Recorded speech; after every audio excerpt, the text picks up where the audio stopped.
gave her the information. But when she made further search, I did say, how do you find out? And I think she said from your, yeah. because Jane does EMDR supervision. I'm going to just reject my lunch ideas so much. Because Then I can say, where do I want to go? Yeah, Try to get this one done. Yeah, well, that whole thing of balancing what we have to do now, staying, not getting so caught up in that we can't pay attention to what we want to do then, but not being so there that we can't, that whole balance. Yeah. Good. Well, Yeah, now say the story. yeah, and feel free if it makes sense, of course, have no pressure. No pressure, but if you feel like emailing or, What did you finish? I'm just going to run to the bathroom. Yep.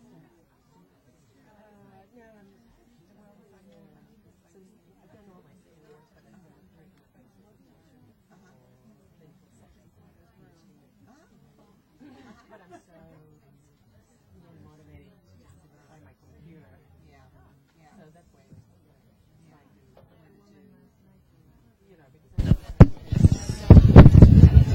Good morning, everybody. Glad to be back. Locked in the airplane until 1:30 in the morning, circling. And then you land, and 1,000 people are desperately looking for cabs. it's worse than Argentina. Is it? There are no cabs.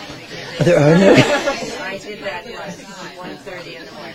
It's desperate. A little cab driver comes along, They're out there trying to get help.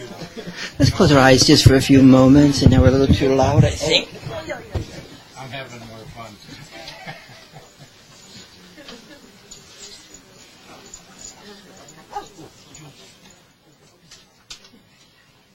It's Patricia's birthday today. Oh, happy birthday.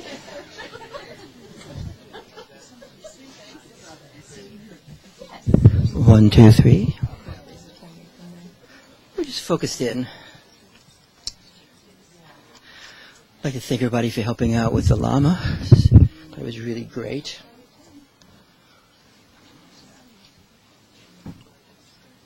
We have our friend Helen as a guest today. Good to have her here.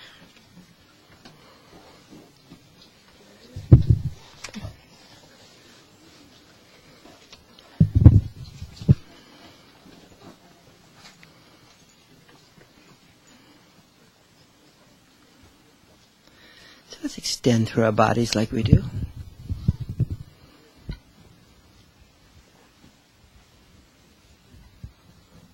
A little breeze coming through.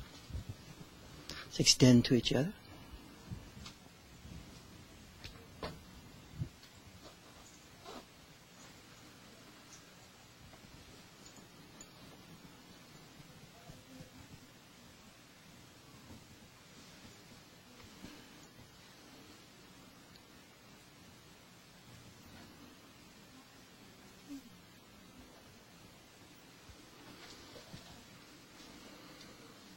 Let's extend to our ancestors, the mothers and the fathers, and the mothers and the fathers, and friends.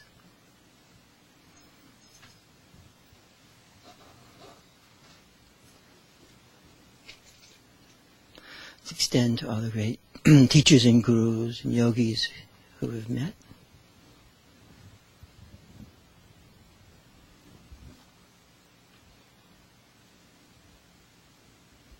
Extend to all the traditions that we participate in, themselves fields of knowledge and energy and light.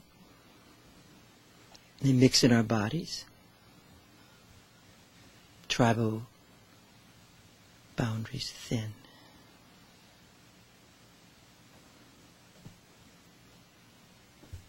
And become universal.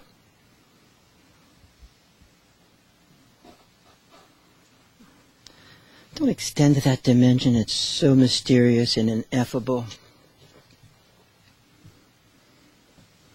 The archetypical, the Sambhogakaya, those energies and vortexes, and the elementals personified, as the deities and devas, dakinis.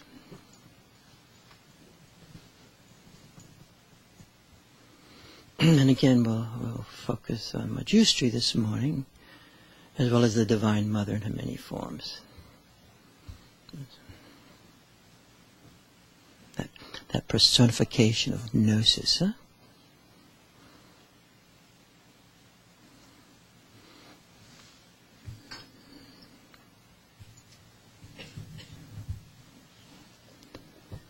So, I'm going to ramble a little bit this morning. For a little while. And then we'll go back and do one more practice of the light of Manjushri, if that's okay with everybody. We'll do one more time, huh? But first, you can find some of these notes here. Let's focus on desire this morning a little bit, huh? Desire. Like most things, there's all kinds of opinions about everything.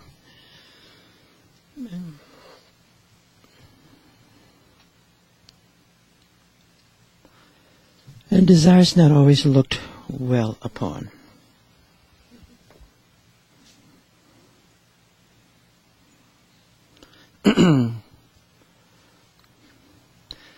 So,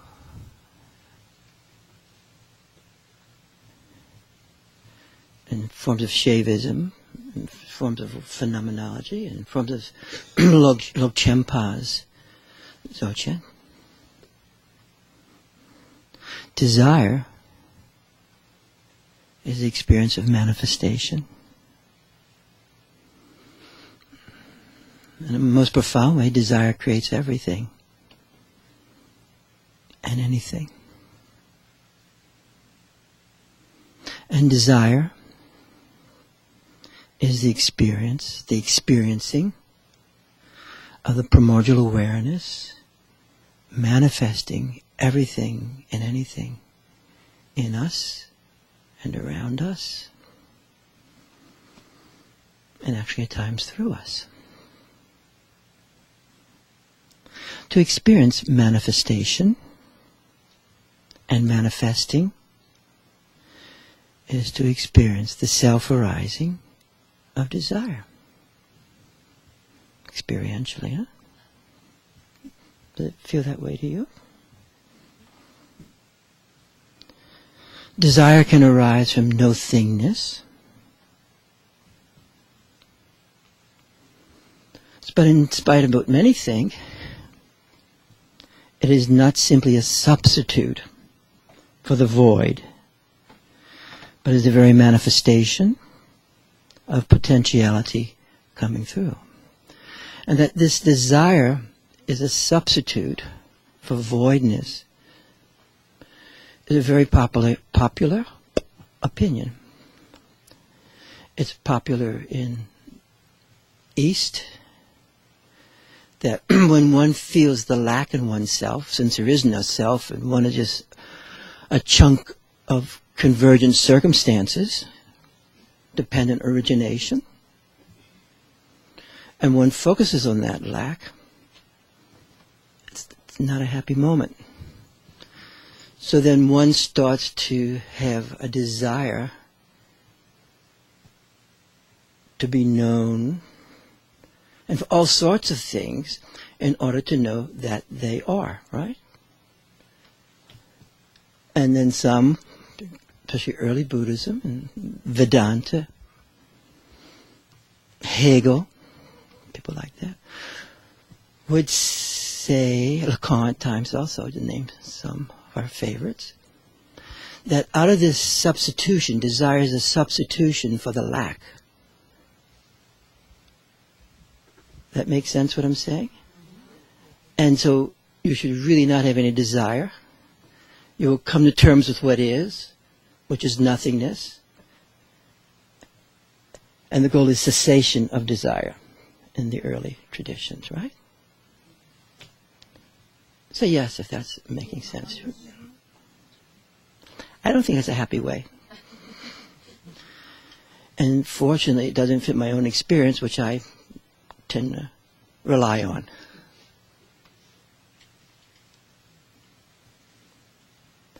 Then Nirguna comes along and starts going to beyond dependent origination. That within, it's true, everything is arising out of dependent origination, but there is this self-manifestation, this dharmakaya, this emptiness that you can't say much about, but everything is happening there and manifesting and displaying through that.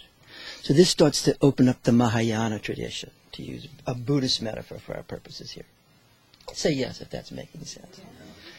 And then this starts moving along as the Tantras start to come along. And then the Tantras start to experience this bliss in emptiness, bliss in emptiness. Then later they experience radiance in emptiness. So you start having this aliveness and this creativity arising out of this emptiness, which is actually potentiality, pure potentialness. So from which everything and anything arises. Even Hegel had a similar opinion, that out of the void we search desperately to be known, recognized, loved. And in that desperation, we easily fall into the master-slave relationship. Well known in love, right? Does that make sense for you? Out of the desperate search for recognition, and both also in achievement as well as personal love. So the first chapters of his text, The Spirit, is on awareness. Then he has a bunch of chapters on the master-slave relationship. So you can see the dark side of this being the substitution for what is not, the great lack. Lacan also thought the same thing at certain phases of his life, where really what an analysis is a tough stick and the acceptance of the lack within us. And that out of that lack we have a false mirroring where we identify with the object that mirrors us. And there is no real innermost experience. Can't be anyway. He made a lot of money on that. Very fair. But there's a whole other side to this that doesn't buy that. How does that feel for you? This desire that creates everything and anything. So all life is the manifestation of desire. And to experience desire is to experience the manifesting, the manifestation. And desire brings everything forth. Even from Longchenpa, the bodhicitta, the aspiration, the desire for happiness of all beings arises out of desire. Right? That makes sense, huh? The word, sometimes we use the word aspiration. Even the great poem on completing my aspirations by Döjö Rinpoche is a song of desire being manifested.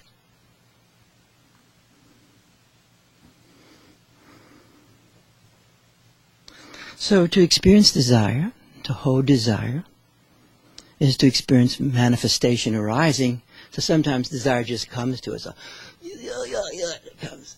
And then if we can ride it, add agency to it, we experience the power of manifestation. We experience the power of bringing and being brought forth as our own self. Sometimes we can foreclose desire. It's a favorite. We dissociate. We kind of clamp it down. But then as you and I know, all kind of things erupt in all sorts of dark and not very tasteful ways when we do that. Right? Shadows, right? Shadows. And then we can also greedily grasp the manifestation.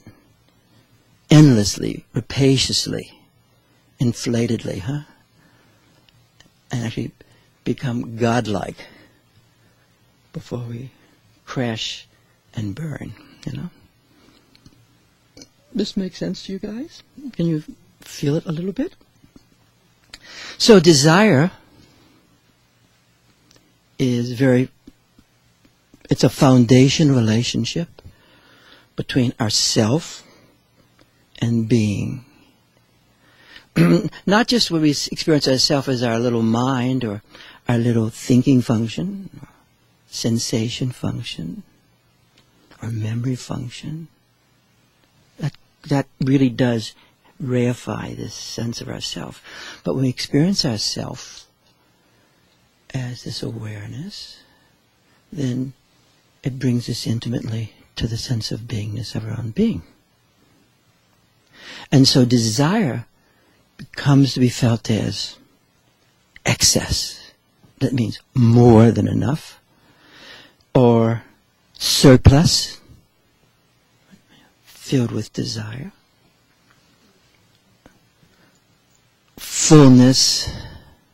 So it starts raising desire to moreness. Huh? Sometimes when there's no desire at all, it's a bit flat. Sometimes there's no desire at all, you may neither be here nor there. But so out of desire, everything happens.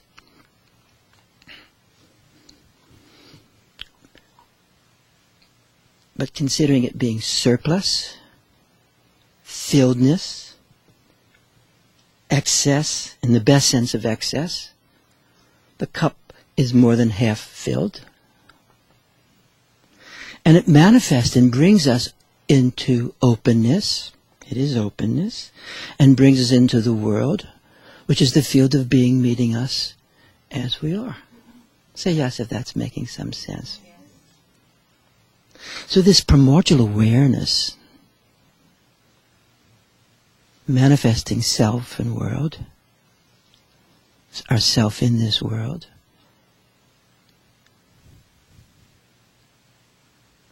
is also by Aristotle called phusis. Now for some reason I love this word phusis. Is that how you say it? Phusis? Phusis? But it's one of those words that there's the meaning is in the sound of it. Phusis. Phusis. Emergent. Huh? Phusis. Coming forth. Shining forth. Spreading forth. Manifesting. Everything and anything. Phusis. Sublime vibrations. Huh? Sublime vibrations.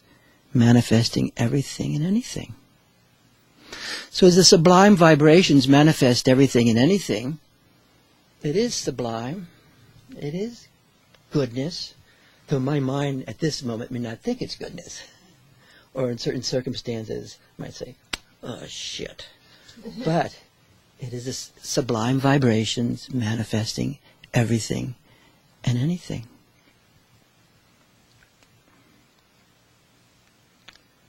This manifestation is experientially desire, the inherent, let's see if we can feel it, the inherent rising of depth and richness that is inexhaustible. Inexhaustible. That means one is tapping in that openness, the vibrations that are beyond the body. Huh? Like the body opens and all this energy. This inherent arising of depth and richness that is inexhaustible. The opening of the manifestation. The pulsation of the felt sense. We've been doing that a lot this year, haven't we? There's another way of talking about it. We sit, we pause, and we wait for the pulsation to arise. Then as the pulsation arises, felt sense arises, then words arise, signifier, significance arises, right? We've been doing that a lot, haven't we? That process, pulsation. And in doing that, it's that pulsation is not simply within my body, right? That pulsation is really that indivisible, non-dual state of my being in this world arising. So what's being perceived at that moment may have more depth and breadth than me simply reading my own relentless mind. Say yes if that makes sense to you.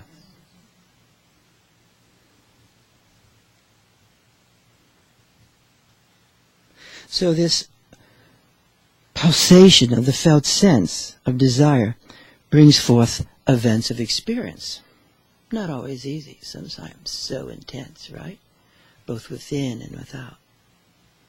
The fire of awareness, huh?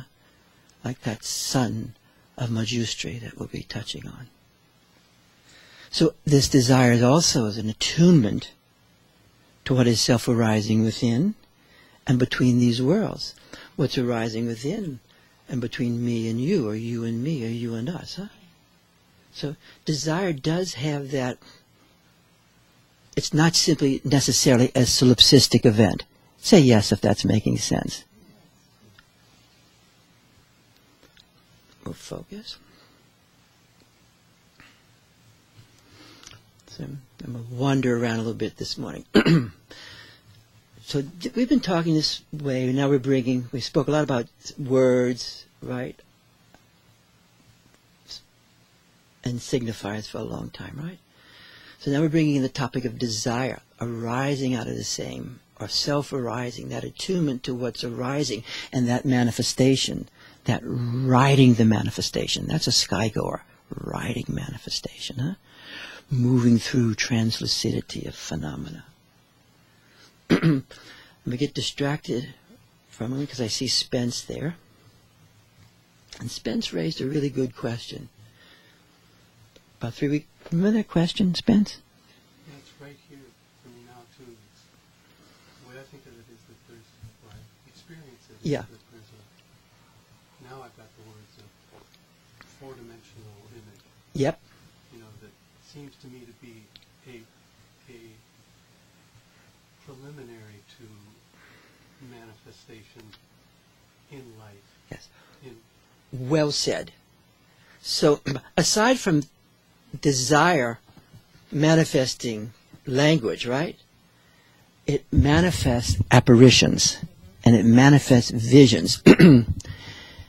And that four-dimensional, prior to the actual manifestation, which we'll call Sambhogakaya realm, or pre-linguistic realm, non-conceptual realm, pre-operative realm,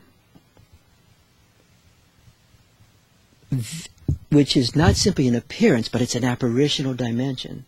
But it's not a thing of fantasy. It really is manifestation arising. Deities, devas, dakinis, archetypes, all the 1001 ways. Huh? And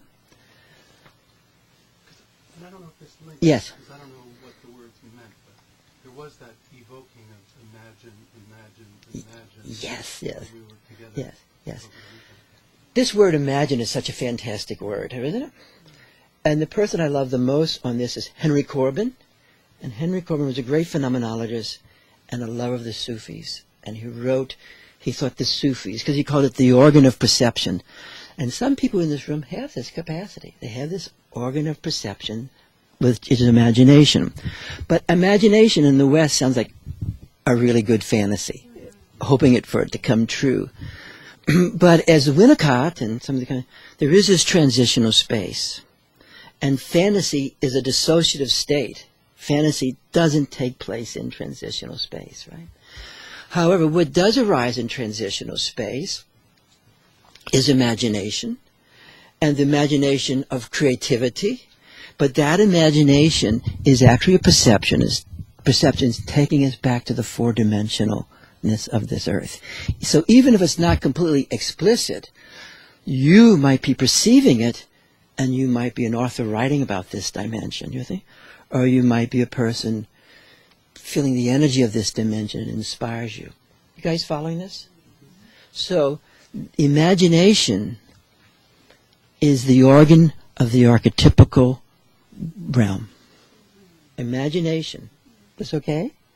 Is an organ of perception. That's just a word, an organ of the transitional realm where the energy. So I'm going to give you one more little one. One time Sharon, in her very direct manner, says to Swami Muktananda, sometimes it'd be these little meetings you could have with him every so often. And she says to him, I'm afraid, I fear the Guru, I fear of you. Yeah, Sharon says to Swami Muktananda, I'm afraid of the Guru. I'm afraid of you. But I'm afraid of the Guru. Not just you, but the Guru. And Baba looks at it and he says, what you call fear is because you love the Guru so much. Anytime there's this love, fear can arise. She looks at him and he says, come here. And he pulls her into him. And he says this, do you feel the energy? She says, I feel the energy. And he says, do you feel the energy in your body? She says, I feel the energy in my body. I feel the energy. He says, that is the Guru. That is the Guru. You can close your eyes. That energy, that arising of the sublime pulsations, that vibration is knowingness itself. That vibration is knowingness itself, right? And that knowingness manifests, sometimes in words and letters, if we pause enough and then the words come, but also manifest in exquisite four-dimensional manifestations that aren't, they're rupa, they're form, but they're not at that physical level. I like that a lot. I like that. It holds a lot of phenomena for me. And so desire arises also in that same pulsation. Now our little minds, a lot of people equate desire with the mind. This is not a good thing.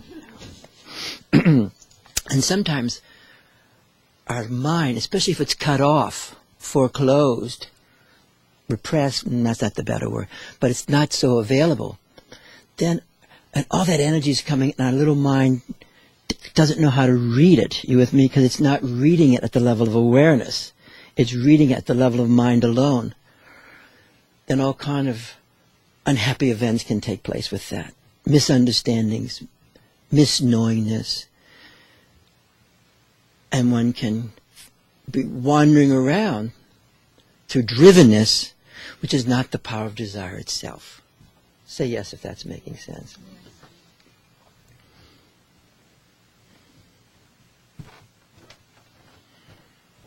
We're going to go more of this as we go in next week and whatever.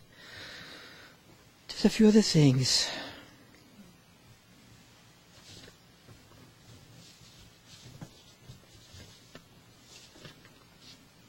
Then we'll stop. Yeah, Tom, please. My rational mind was arguing that desire to me implies not having something, wanting something I don't have. I just came to a different experience, wanting something I do have. Changed it dramatically. It makes it a big difference, huh? Because, Tom, in our highly prejudiced world here, with psychoanalytic prejudice, I think the superego dominates lots of understanding around desire, including yogic understanding. And the superego, arising out of annihilation and deprivation states, placing it in certain forms of judgment and cruel judgment, actually negates what is so close to us, which is primordial natural awareness. It negates it, forecloses it, and actually it is the substitute for what could be. And once we have that substitute of the superego operating, it negates primordial awareness, and we see through the view of deprivation and annihilation in a very cruel, relentless way. And that can be, and the superego, as we know, is highly institutionalized, because it gives us a sense of safety. One of the problems with Dzogchen, when you follow it, is it seems to erase everything in front of it. You with me? The different, and though people protest and say it's not true, it's like a big eraser. You know, it's like taking refuge in awareness itself. Yes. I'm just listening to what you're saying now and thinking about what Lama Norla was Yep. saying. And I just want to ask a question to clarify. So, in the way that Lama Norla was saying that we identify with the projections of the awareness itself, like projects these things that we think of as the ego or me, the superego is in some ways a projection of that self? I wouldn't call it projection.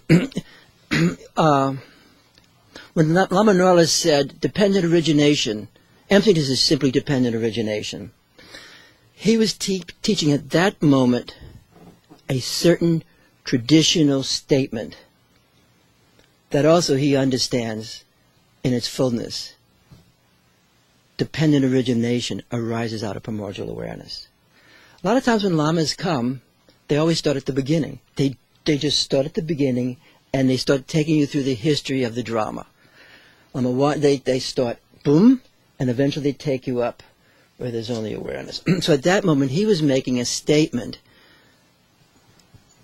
at least from my point of view, that I know he knows is not the whole story. But sometimes, for people to hear emptiness, that it's dependent origination, it takes them out of a nihilistic view, which is really worthwhile to do. Do you follow that?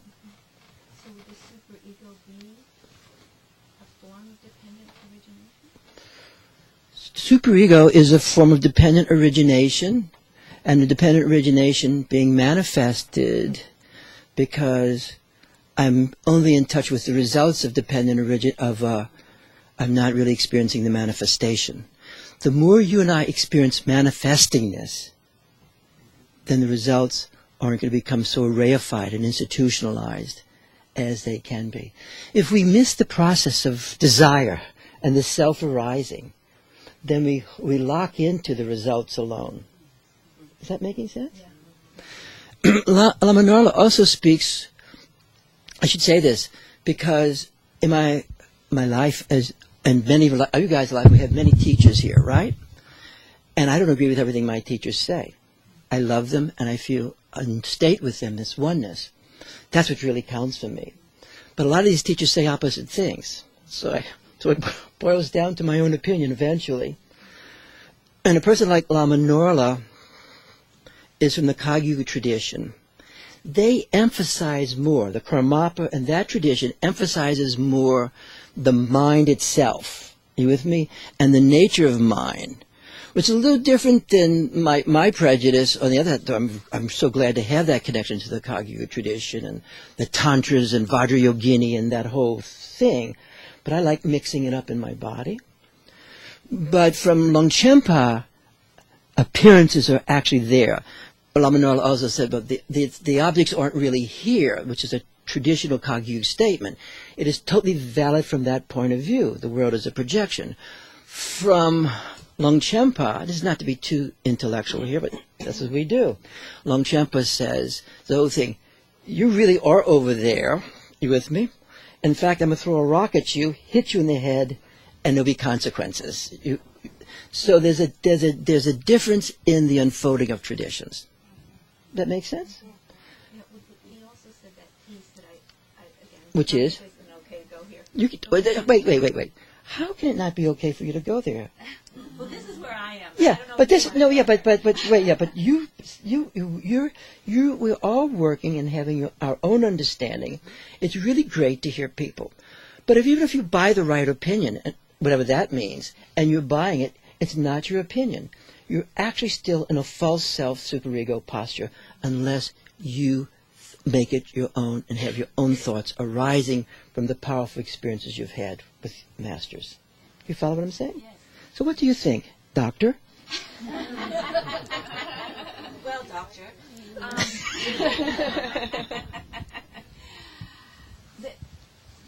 the one piece that he was speaking of that was really somewhat difficult for me to digest was when he was talking about suicide and taking on the pain of the other, and I know you've spoken to that before, and I found myself wondering, well, maybe the extent to which one is in luminous awareness, then it's not so much like taking on the pain as much as it is mixing the luminous awareness with the presence of the pain. Well, one of the things, two things. One, there is something out there being manifested, and my mind can distort it a lot through projection, right? And that is a fundamental thing. And that dialectic is played out in yoga a lot. How much from me and how much from the phenomena. And that is existential. And you can opt in one side or the other. And they both are valid and useful, okay? Number two, if I'm a gap myself, and I have this opening to awareness, but it's very uncultivated, and it's just a big hole at this time. That's how it appears, it feels. It's like a big empty hole. And yet there is love and compassion in me arising. So I'm internalizing all the pain I see, because really I'd rather carry the pain and transform it in my body than have other people suffer it. Because that bodhisattva dimension is in everyone. It's just not people born with outfits, okay? Do you follow what I'm saying? So there's a lack of skill in the bodhisattva orientation where people internalize all that pain. They later on grow up and become psychotherapists or helpers or some form of helper.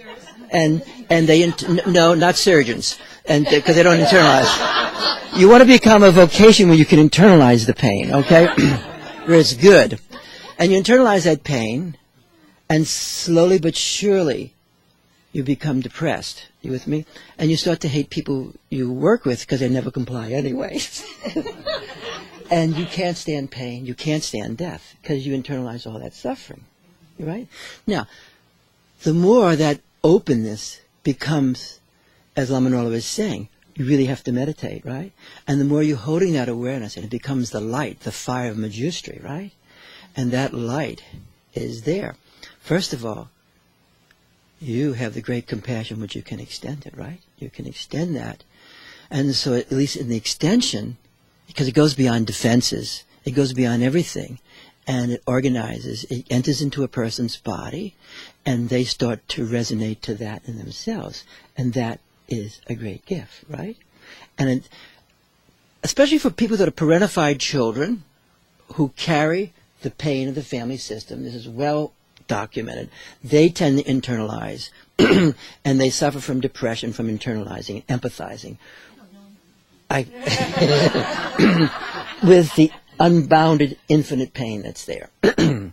So that is why for therapy types to really cultivate awareness, to hold awareness, there's also Winnicott's great understanding, and to carry awareness, and when you can actually hold awareness with the person, and you and that person enter into a relationship where awareness is held, then things can be dealt with that could never be dealt with unless that person has an inside-to-inside connection, right? Because as soon as that topic's brought up, that topic organizes them enormously, and they're gone again back into the family system. But if there's a field phenomena, and you gain some expert, and you don't have to know about fields, there's people who just have this in them, right? This is just language. And you can hold that field with the person, then that can be held, and that can be metabolized and assimilated and digested and let go by the person. And they can come to a point where they can start to act and bring themselves forth beyond that internalization. More often than not, when people are bringing themselves forth, they're bringing forth the internalization one more time. So to bring yourself beyond the internalization, you have to have some sense of space, some place that you're not in the internalization, to metabolize it. And then the real drama is in what takes place as we begin to act in the present and bring forth outer desire and manifest ourselves as we can. That helping what I'm saying? That says it clearly. And then we know our circumstances. I like trusting circumstances, phenomena. If I think it's just, all of you guys are just a function of my own imagination, it really makes me narcissistic, which is true. And it makes me psychologically over self-contained. I think that is not the best way to go. You with me? I think to feel the relational component, when things come just from certain forms of monasticism, not talking about Lama Norla, but monasticism itself, it becomes a very self-solistic state. You with me? And that's why the Bodhi doing this for other people in a relational context frees us somewhat from our narcissistic preoccupation of being a better being. Okay? Do you follow what I'm saying here? So, to me, and I like having some, like Longchenpa, Swami Muktananda, people like that. Lama Norla is a very realistic person. He's one of the most realistic people you'll ever meet. And he teaches classically, but he's a fantastic human being. All this stuff on realization is a bit too precious. Hang on, I'm wandering down. Up too late, fly. It's a little bit too precious, realization. Lama Norla, Yen Chin, every person we've seen here is a great human being. Period. I don't even like the word great being. Great being takes them out of a category. Oh, there's a great being over there. A human being. To me, all this stuff is humanness. You with me? Lama Norla is a human being, totally human, totally generous. And most of the yogis we've met here are exactly that way. Do you follow what I'm saying? So there's a certain demythologization that's really helpful around the guru and great yogis, because it makes them something that they're not, and they're not. They're just not. Do you follow what I'm saying? I had some very wonderful, one of the reasons I like people coming here is because you can have private conversations with them, right? And so you really meet the person in a very direct way. So Lama Norla was talking. We should lower the sound. Lower this. Turn the sound off. We'll just do this.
once you internalize that, I always want to funny with your mind is statements to people.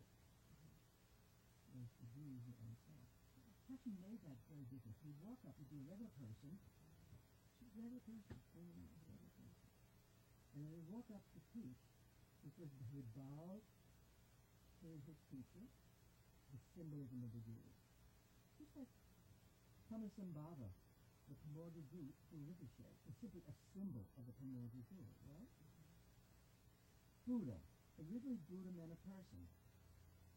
But when they talk about Buddha, Buddha's not a person. Buddha is the primordial Guru. You follow the difference? He's the species. And the more it's primordial, and the more it's you. That's not a projection, though. That's actuality. Ahama.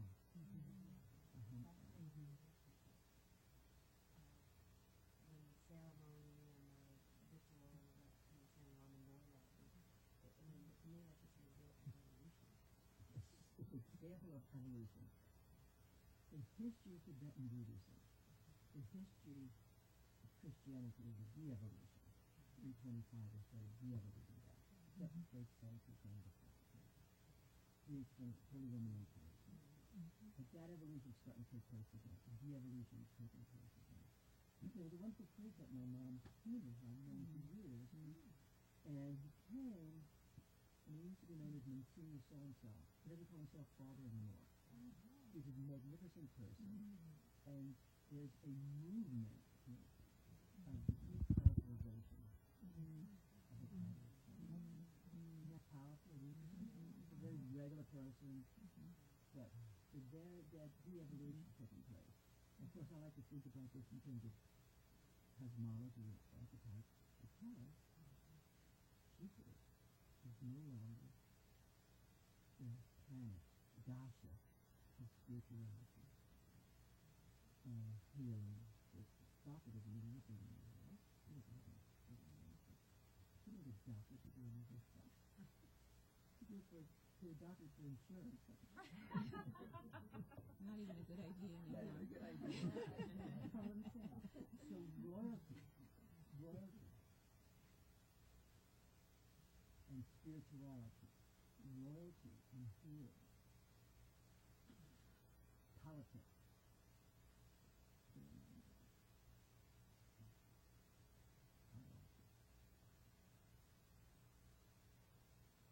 Let's take a break for a second. Let's pick up this topic again.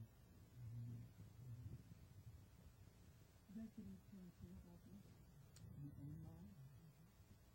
I really love that question. The apparition is the self-arising. And some of you guys really have this really a giftedness area. So there's giftedness of perceiving the Manipaya level, perceiving the light, and we experience the light within ourselves and within others, but as we experience the light within ourselves and within others, then we can read what's happening clearer, right?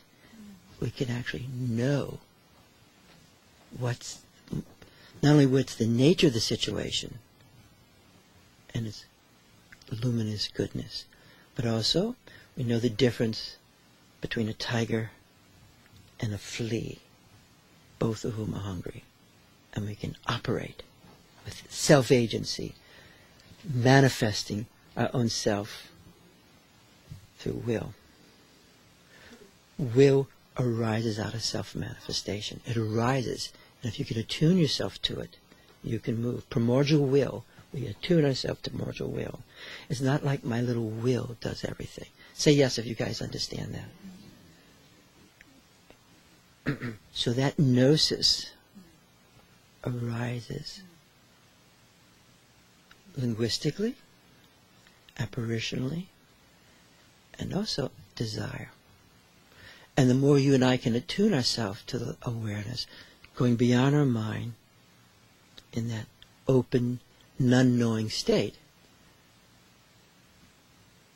then desire is. Say I have a desire to to to get better at something, or to help someone get better at something. If I go into my mind too much on this, you with me? This is a prejudice. Again, I'm always speaking from a prejudice point of view. Somebody else could be on the other side of the road and do quite the opposite, and it's just as valid, right? Say yes. But it all has to do with taste. So, if I have a desire for something to arise in a person that's beneficial, I might not even think what that is. To think it will be too much. To think it will be too defining. To think it will be too mental. Oh, I have to turn to the right, then the left, and 3 times 2 circles, and spin. Then wash my hands with vinegar after that. All that takes me so mental that I lose the spanda of the desire, the self-arising of the desire, which is arising in me naturally. And that's what I'm attuning to. And from this prejudice point of view, that spanda, that arising, is not simply within me in a solipsistic projective sense, but it's arising out of the circumstances of being in the world. Say yes if that's making sense. Is that, you guys follow that? Say no if you're not following that. Okay, let's take a break for a few minutes. We'll just sit. We'll end that.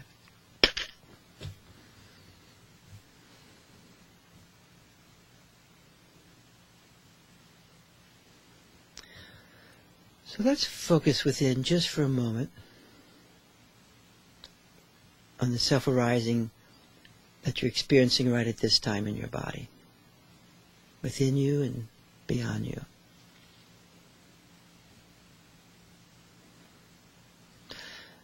So, noticing how much this feels within me and how much is this beyond me. How much you feel this is within you and how much is it beyond you, beyond the physical body. Raise your hands if you feel it's beyond the physical body. You feel that dimensionality. So let's just focus. And we can have a sense of someone in our mind who we know and love. Could be our own self.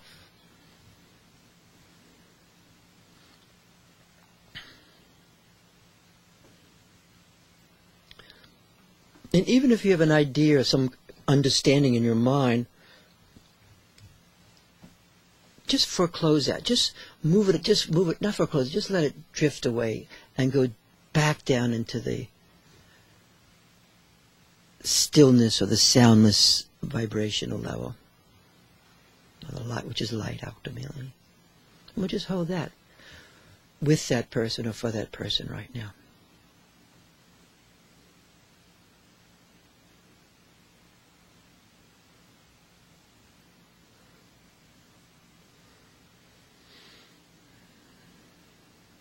So at that moment we're being brought back into the great compassion, aren't we? Huh? Very directly. That there's lines of energy beyond space and time.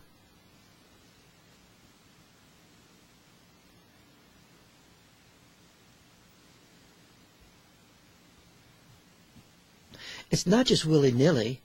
It's just not, oh, whatever happens, happens, and good luck. It's not that passive, cow-like state. But it is manifestation itself.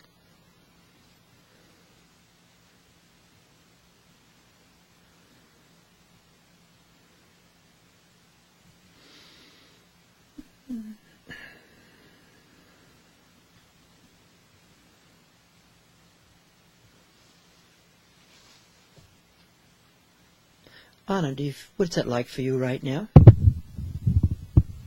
before you asked, I could feel awe. I felt like I was sort of, as I was extending to the person, I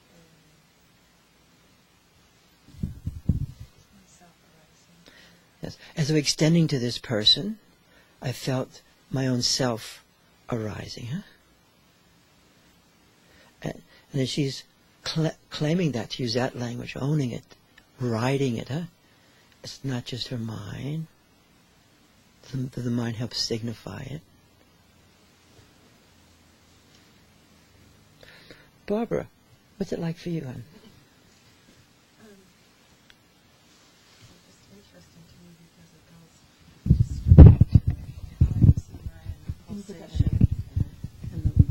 The pulsation, the quietness of the mind, the moving aside, the story goes straight into this sort of loving, compassionate stillness. But then what happened in my particular case was that it became layers and layers and layers back through time, ancient, and then this old woman emerged from a cave. Thank you so much. Pass that back. So, that's why sometimes I really like Yangtang Rinpoche's description of present, so naturally the past, and naturally the future. Right? Past, present, and future. And as we do that, suspending mind a bit, the mental, we find ourselves entering into timeless awareness, And timeless awareness is not a zonk state, You're not zonked. It just has that timeless openness. Let's ask Marilyn over there. Marilyn, how are you doing sitting over there? Can you just put it to words? What's happening for you? Well, mine was very different. It was looking past it. like a person, and then from here, everything became color. I was just immersed in all this.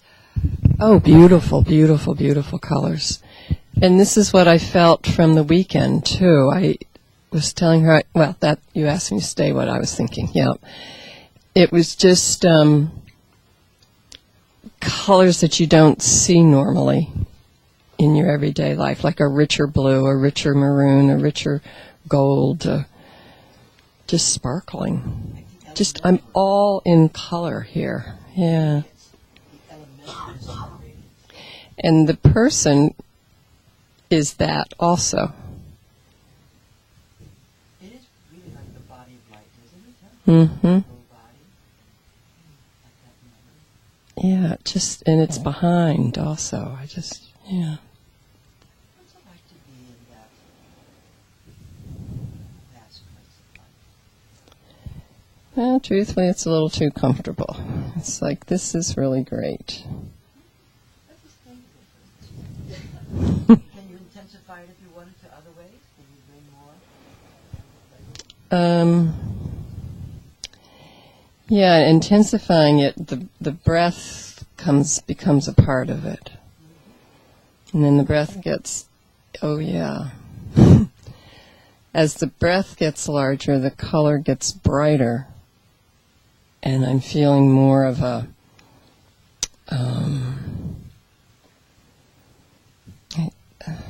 I can't say the word, a cylinder. A cylinder? Yeah. Are you within it, or are you within your spirit? I'm it. You're it. We'll just hear your voice say that. Yeah, I'm the cylinder. Oof. The column of light, Mm-hmm. Vast column. I am the column of light, And it feels so fine and normal, And completely ordinary. Mm-hmm. You just kind of like, huh. So we lean into you.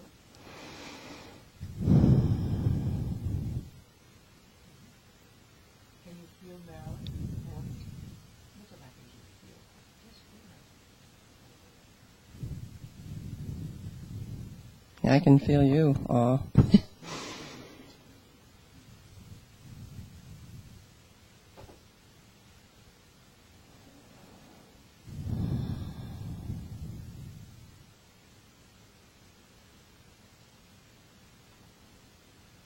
Let's go to this place. Marilyn's we're just going to stay in the state with Marilyn, and we're going to go into the light of the Jew Street. So we just stay, and Marilyn's going to pass that microphone back to Scott.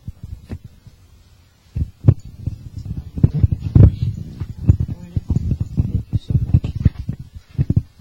So, Majustri, personifies the hearts of all the Buddhas, past, present, and future.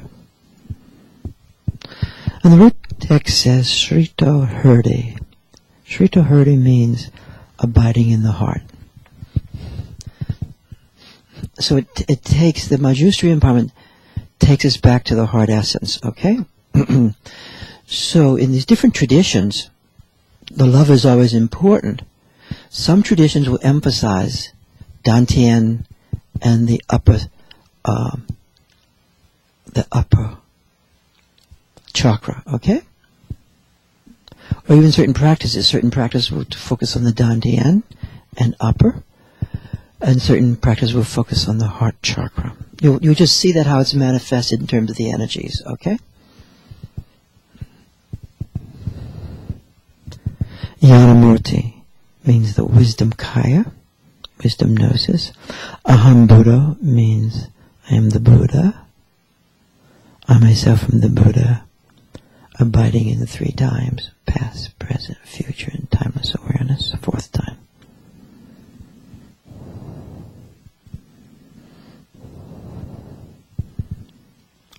And the meditation is on the wheel of prajna, gnosis. Vajratiskapa means sharp vajra. So it means this sharp, has a capacity of the sharp cutting through it. Sometimes the mandala of the sun is can be sharp. Dukkachena means to cut off suffering.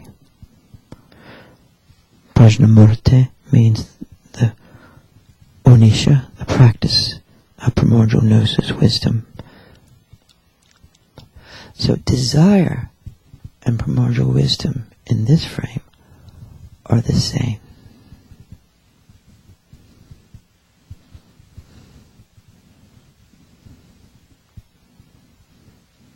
So even the desire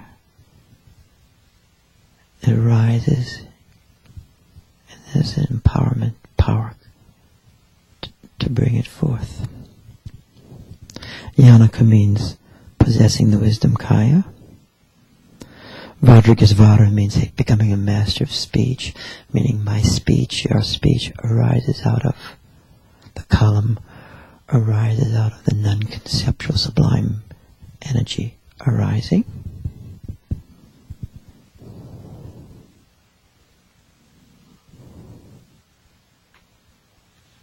So let's focus on the light, the total light, which is like the mandala of the sun. So we're going to focus on this light of awareness,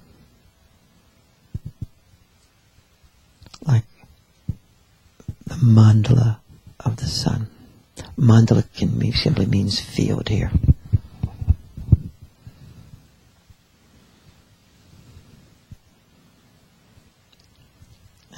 And then as the embodiment of awareness takes place, these arise and become a full person.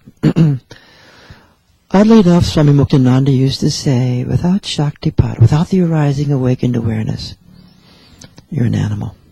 He didn't mean it in the mean sense. He meant that you operate from a need gratification system, and and you don't really operate, you don't really experience eros, and you don't experience the pulsation that holds everything. Say yes if that makes sense. You know? Even food can be simply drivenness,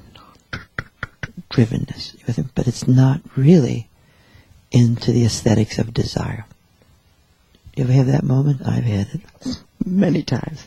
And then other times it arises, and it is so pleasurable.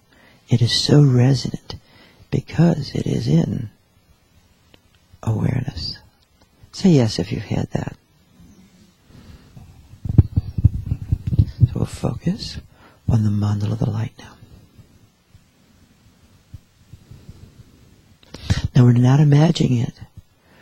We don't do imagination. No, I'm sorry. We don't do visualization. We love imagination. But we don't do visualization. Unless you really want to. But we do invocation, like Marilyn intensified through her breath. So non-conceptual intensification. It's one of the dramas of the Dakini, amplification, right? Power of the Dakini. Let's amplify the sun. Metabolizes everything. And actually, it can metabolize people's suffering. So there are people who can literally take a person's pain and metabolize it. And if you're having a really, really good day, you can probably do that. But you need a certain kind of detachment to do that. You follow what I mean? There's the light, the fire is there. So often, in work, when two people are holding awareness, that metabolization takes place with both people holding it, naturally speaking. Metabolization is not the same as internalization. Internalization is a swallowing of a phenomena, trying to make it your own when it's not your own. The holding of the fire of awareness, metabolizing experience, is a shared experience.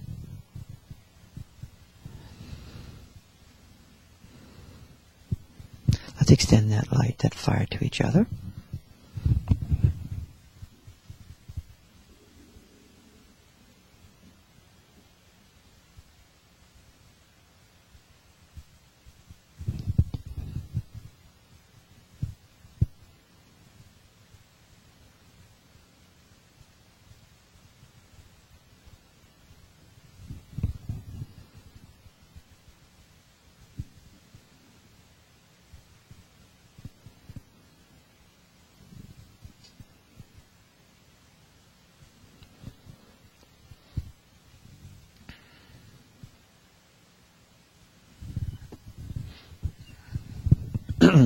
In a certain way, you want to dissolve and metabolize having a father and a mother. That's why the yogis declare, I have no father and I have no mother. There's a person who was your father and who was your mother, in a certain way is your father and is your mother. But in another way, you have no father and you have no mother. That frees you. Doesn't mean you don't love the person who was your father and was your mother. But that is a very useful, important step in being a vehicle, in having the power of the Shakti of self-manifestation. You're no longer a child. Do you follow what I'm saying? I have no father. I have no mother. And you dissolve that.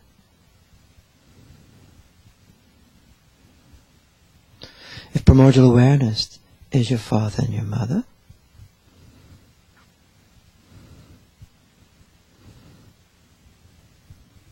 even that's dissolved at a point. As Dushan Rinpoche describes so beautifully. Say yes if that's making sense.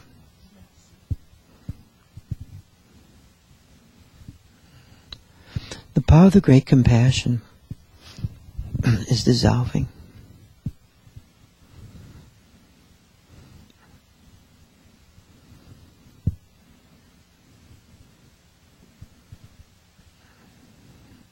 And with that is the inside-to-inside connection that is beyond forms and rules. Can you feel that?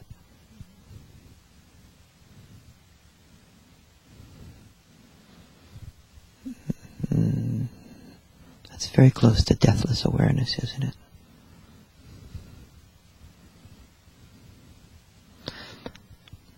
The brightness, the mandala, life force, brilliant.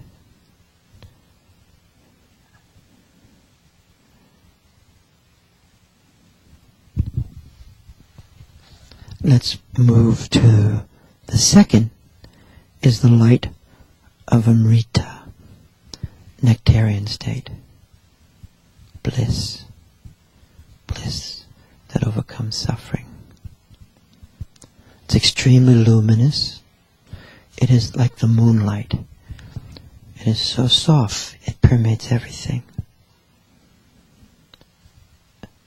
It's like the touch of the soft light.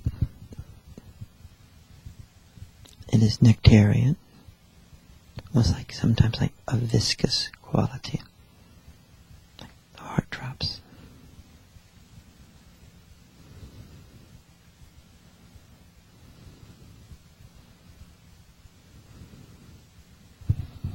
It is beneficence,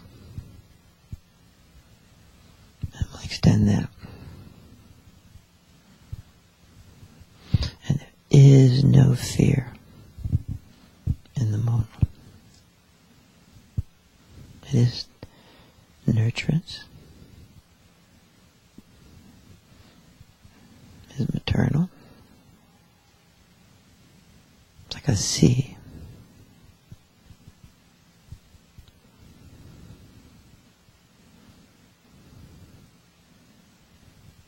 There's no anxiety in this place.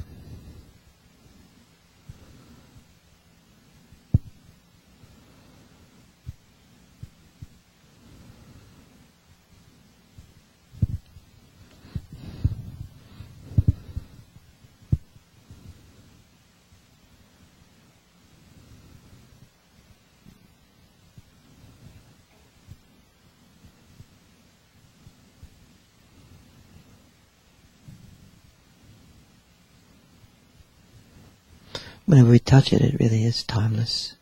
It's such a direct matter.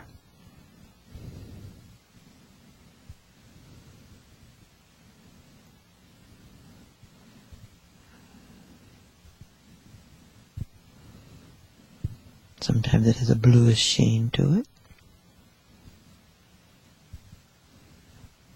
It is also what the yogis call kadik. It's totally pure.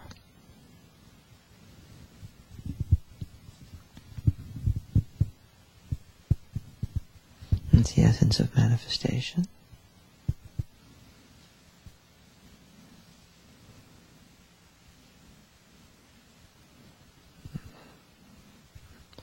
And as we go through these, we can see it's not really a hierarchy. Sometimes think number 1's good, but 10 is better.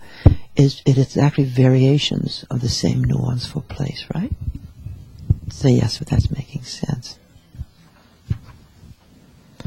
So then we go to this light of space. It is simply present, like space. So now and it just moves so gradually into this light, spacious light that's present, just present, pervasively present.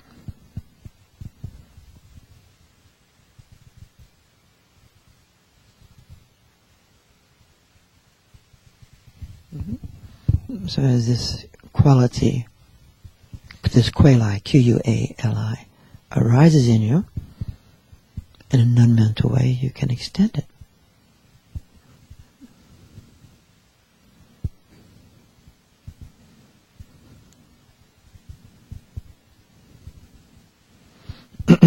Rinpoche was describing the power activity, right? Up to the top of the head.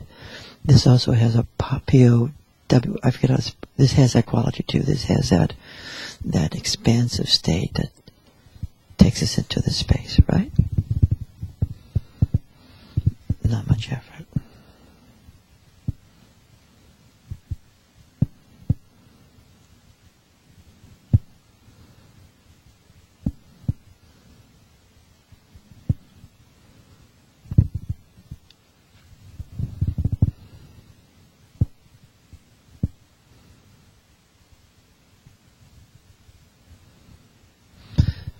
So the next one naturally is a very close one, which is Vajra, indestructible, deathless light. And it's totally delightful. This Vajra Kamara, unborn, undying, deathless awareness.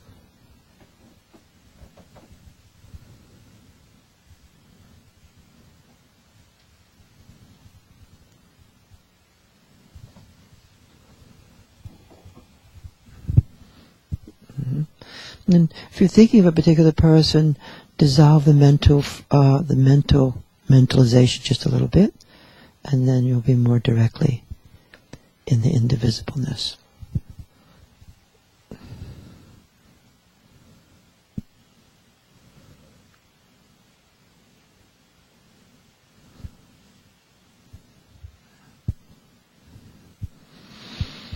Rinpoche says he's praying for people, but he does a lot for people.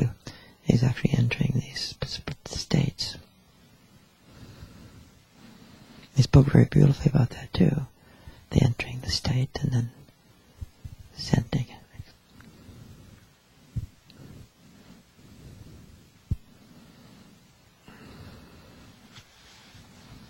Indestructible. Unborn, undying. It's so delightful because confidence arises in you, for yourself and for everyone you know. It destroys nihilism. Nihilism is a form of spiritual materialism.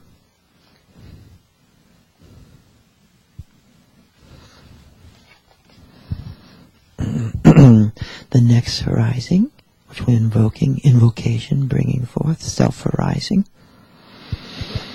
is the jewel light. The light is the jewel, where one abides in the empowerment. And here the empowerment is not external. The empowerment is the empowerment of self-origination, self-arising, right?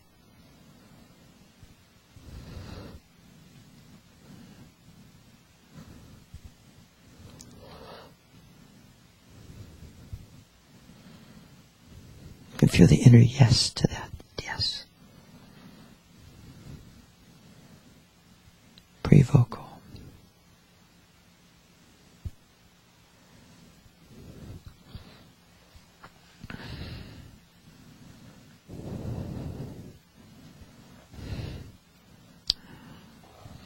Empowerment also is a gift out of transmission and resonance, bringing forth what you have. It's not giving something you don't have whatsoever.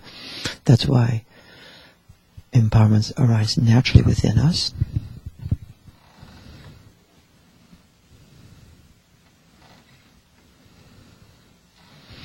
And that's why I like formal empowerments. Just makes it explicit.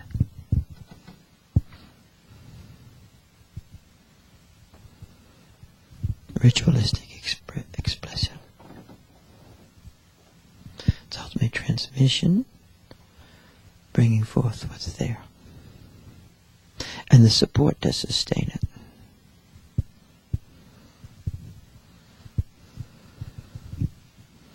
You feel that right now? The next is the lotus light. It is wide, wide open. Like a lotus. It's like wide openness, like dasan, that word. Just openness. Vast openness. It's not extrovertedness, right? It's beyond that. It is not the openness of personality. It is the openness that is the source of personhood arising. But you feel the source. That openness allows you and I to experience manifestation. Not simply the results of manifestation, but manifesting itself. Say yes if you understand that. Everybody understand that?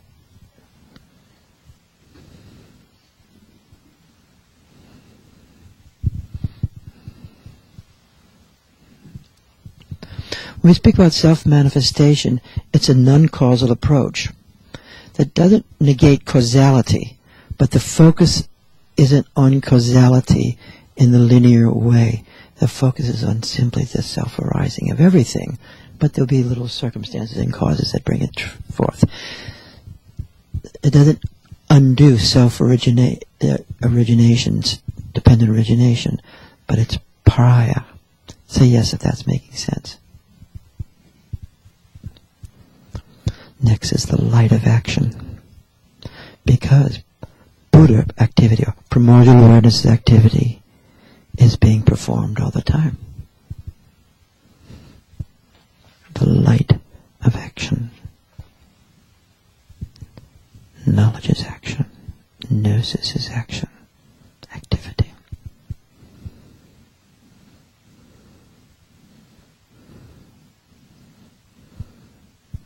When we understand this, a certain form of willfulness is undercut. Like just willing it. You with me? Through mental mind. It's arising already. It's already becoming present. Timing is useful. Timing. Sankalpa is beyond mental intention. Sankalpa actually is like joining what's arising or at a pre-verbal level.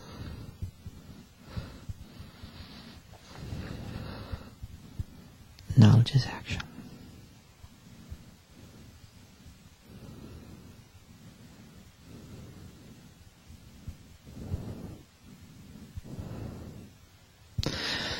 The eighth is called incomparable, as there's no apt comparison for its meaning. So it's very hard to use words, right? And make comparisons, like by analogy. It's like using analogy to say this what a thing is. You understand what I mean by that? That's not the best. And finally, exemplary meaning. It means all these little illustrations are shattered through and through. So all these examples just get erased. Little talks like this one get erased. It just disappears. Momentary expression. Momentary expression. Some things are erased after centuries of expression. They just disappear. Evolution, of manifestation. What was really powerful in one culture may no longer have any power at this moment. Just because it's from another culture, so what, right?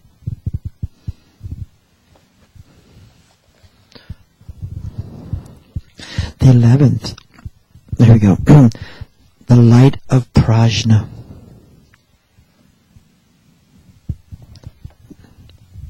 Primordial awareness, gnosis, knowingness. Let's extend that knowingness.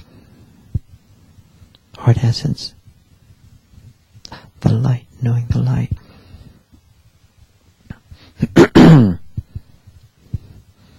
Or feeling it just through the energy or through the field. Let's do that.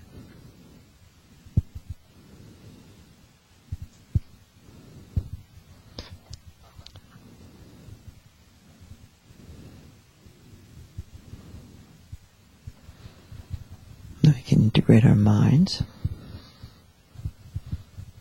And then we can do a lot more of the details.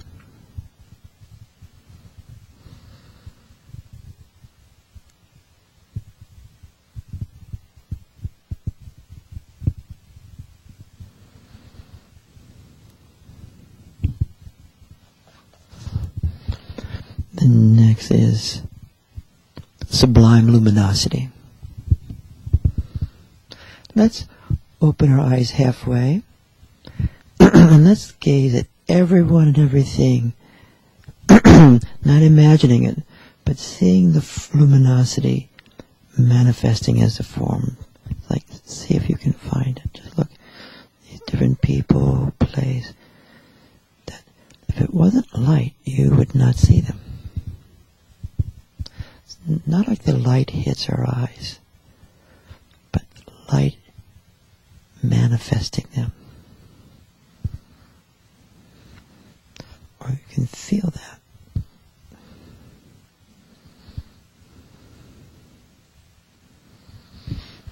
With that arises a quality consciousness.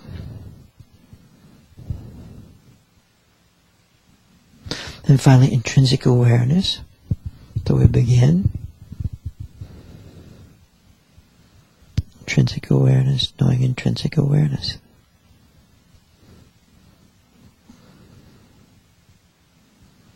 Space, energy, light.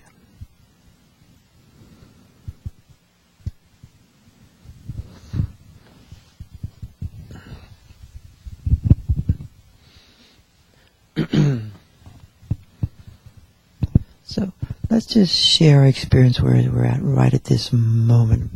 I'm just going to give you the microphone, but just keep it to this moment and don't go elsewhere. Not yesterday. Just right now. You can pass it back to me. You do the thing with the pause. And you're feeling the knowingness going beyond your body. Stand.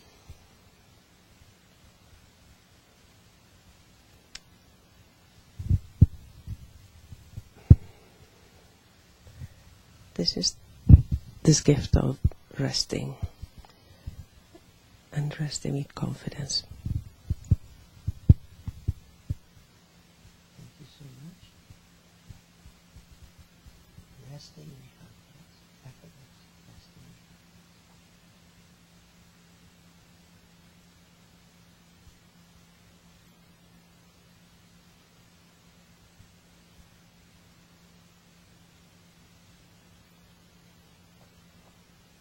Anything else you'd like to say? Arising?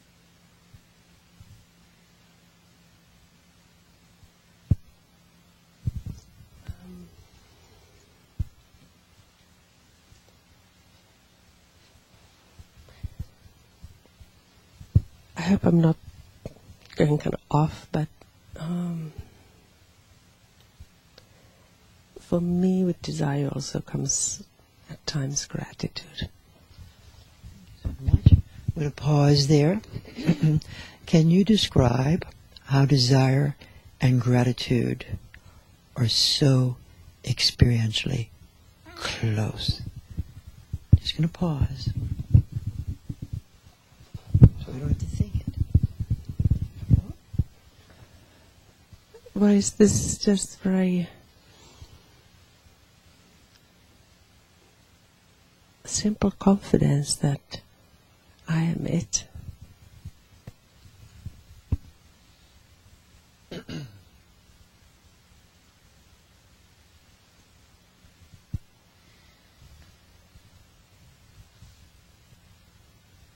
Anything else you'd like to say? It's like attachment theory. It gives the secure base. It does give a secure base. That's really true. It's like having a baseless base that is secure. And Juliet, would you like to share just briefly? Just what's happening right now.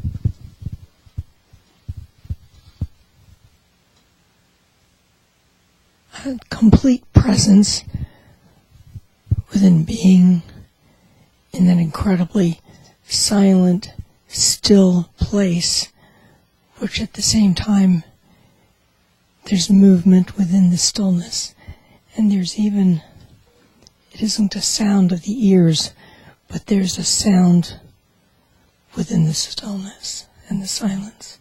Thank you so much.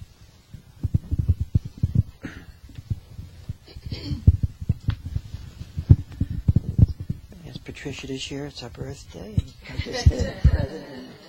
just describe what you're experiencing, if you don't mind. You can pause for a little bit. It's funny you should say that, because the experience I've been having is of the stillness, the soundless sound, the silence. You know, we sometimes hear through teachings or ancient scriptures that everything arises out of that place. And when you hear those words again and again, you just say, okay, I guess that must be the way it is. But I'm having my own experience of that today.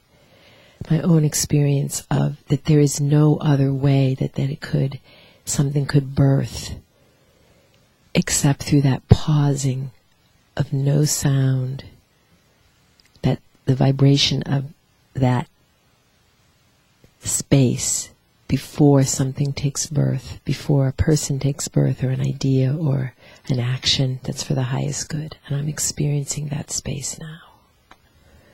Thank you. Beautifully described. We'll just sit with her for a little bit.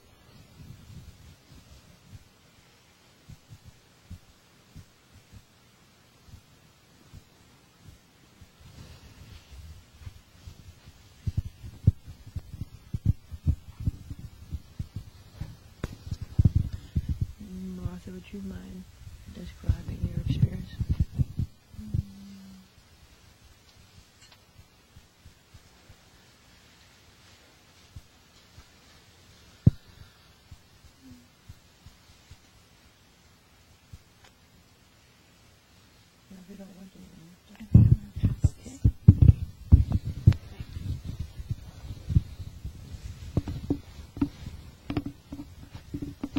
Kathy Cressy, would you mind just saying what your experience is? Oops, sorry. I'm just have this kind of incredible sense of peace and a kind of, if there's movement, it's kind of a movement in my lower body and outward. But it's a quiet place. And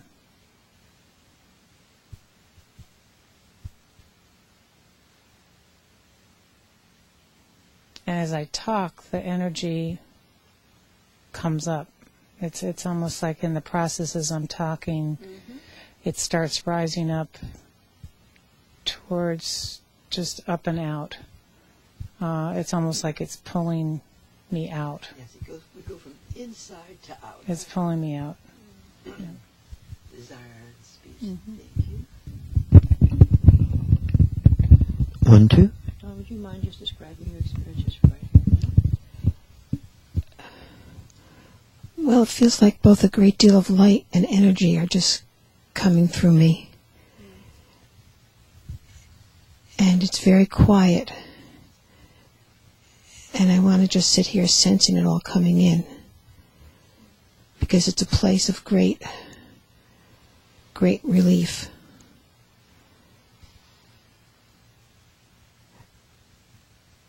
And I can feel like a lot of entities just sort of soothing me and loving me, which makes me feel very content and letting go. Beautifully described.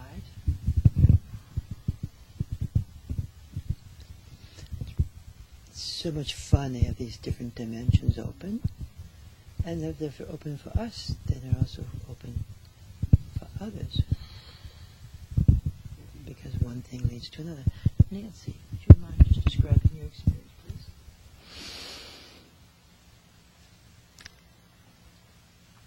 It's the paradox or the two things at once of incredible energy, vibration and pulsation, and total stillness. It's just exquisite. What's it like to be the paradox? Perfect.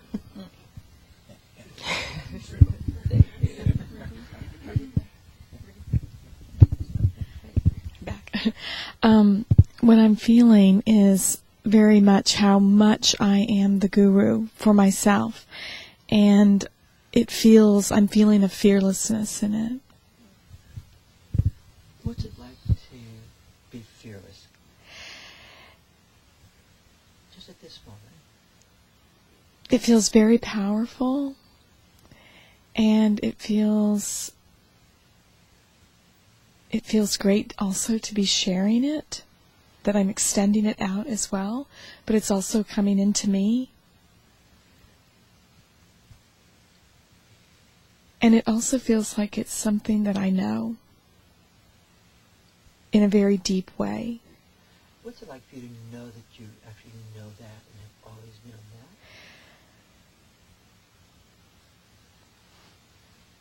that? I feel a sense of clarity.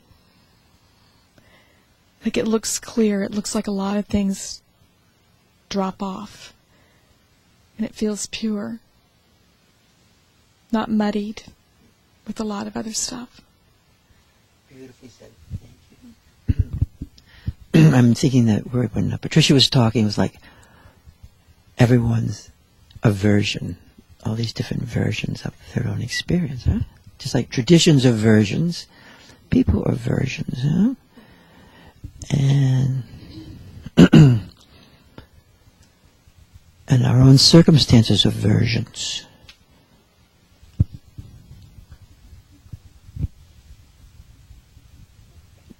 We'll pause for a moment.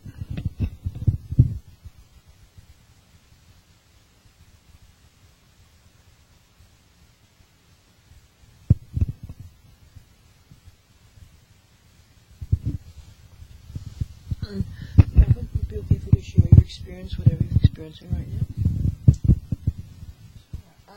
So it's a sense of it's a bliss, and it's clear, like the extension of the sound of a bell. It just keeps going and going and going.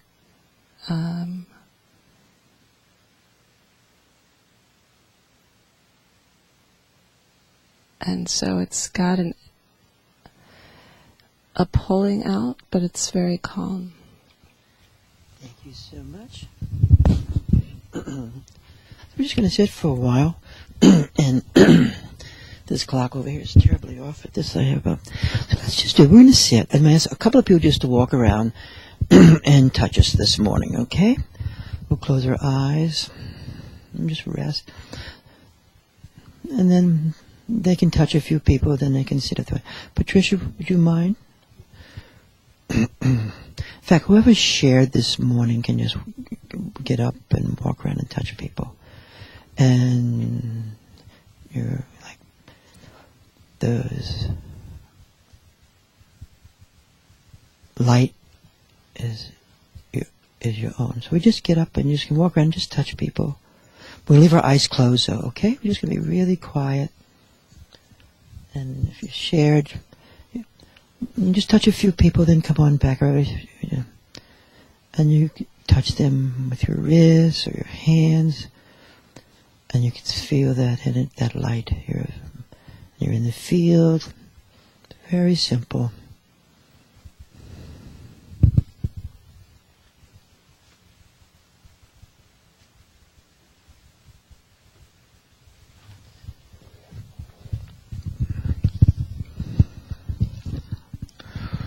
Then we're going to sit with our mouths open for a while also. And we'll find the breathless breath, if you want to.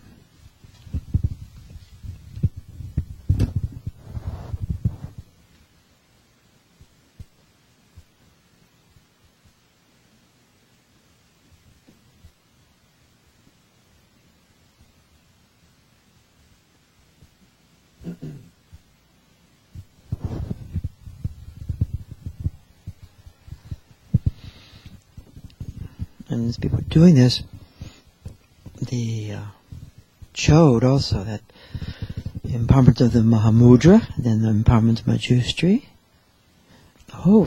it's really the whole sequence is there. And the Chode, this cutting through, this freeing, that spaciousness and light, opening. One nice things also, that particular Chode, in that tradition, is a Chode of Vajravahari, which is the Dakini of that tradition, and who, Talopa, surged into the dimension of the Dakini and got all these teachings. The Kagyu tradition is very much a Dakini world, huh? The goddess in all her flavors and forms, the mother. feminine gnosis, skygoer.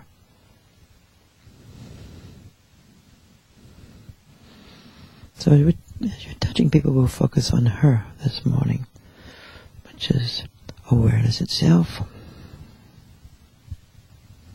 luminous.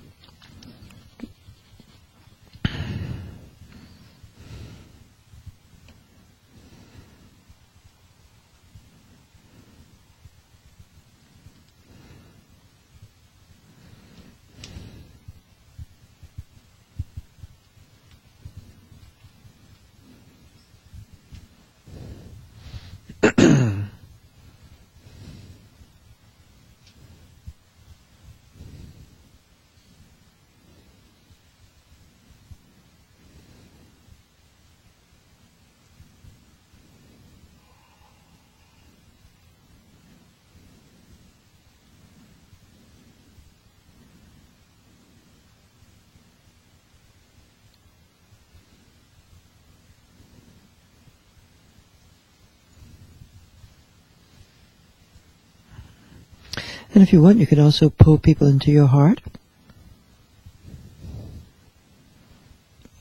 if you wish. Or you can feel the person, do they feel like that fits for them? Because you, in that non-dual state, you want to know what fits here, what's situationally.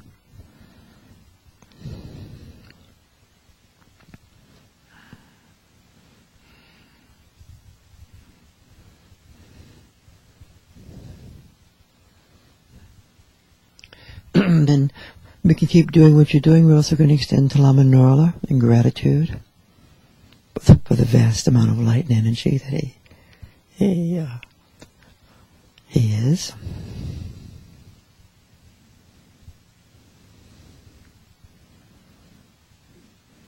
And I was so happy to have that taking place in the house at the same time around my mom's death, because they were convergent completely, huh? Really great.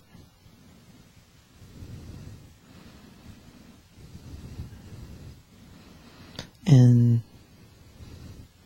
that line between life and death, or this dimension and that dimension, is so thin. Can never be crossed by the mind, so like an abyss, but through awareness, it is so close.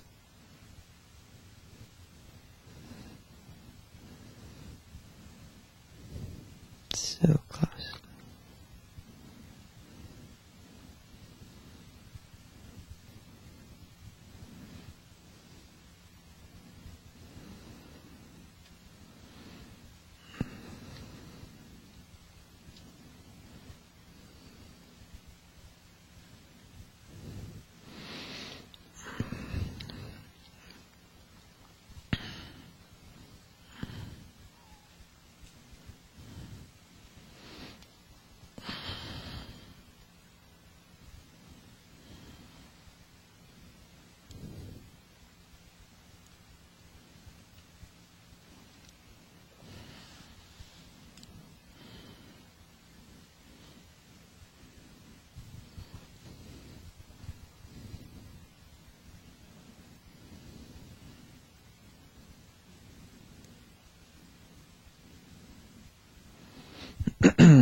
I can actually get some practices of Manjushri. I should have read. I'll read that next time. I don't think I have it here. It's a very beautiful practice. And I think everybody got the Chode practice. There's a formal one. I'll read them next week if you want to order them.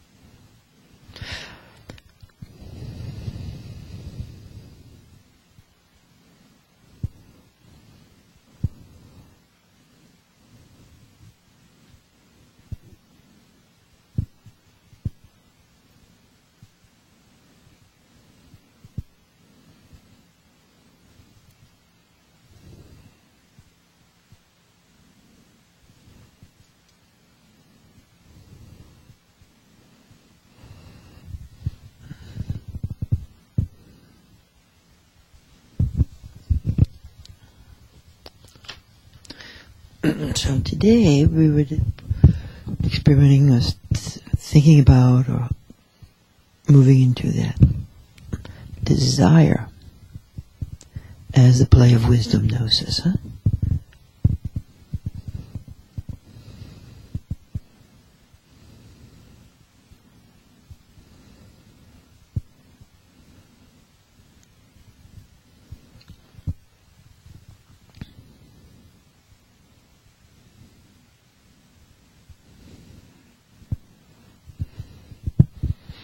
Of course, when we're reading our minds, we may not get the full, what do they call it? The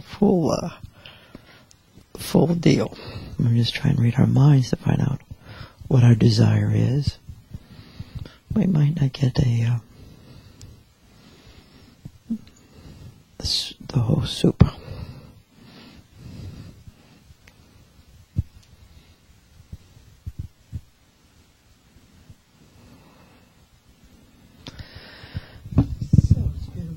One more extension. We're going to extend from the heart drops now, just for one time, and we'll end up, which arises out of desire, doesn't it? Not like you don't quite will it, but you desire that capacity to take place. Let's see what happens.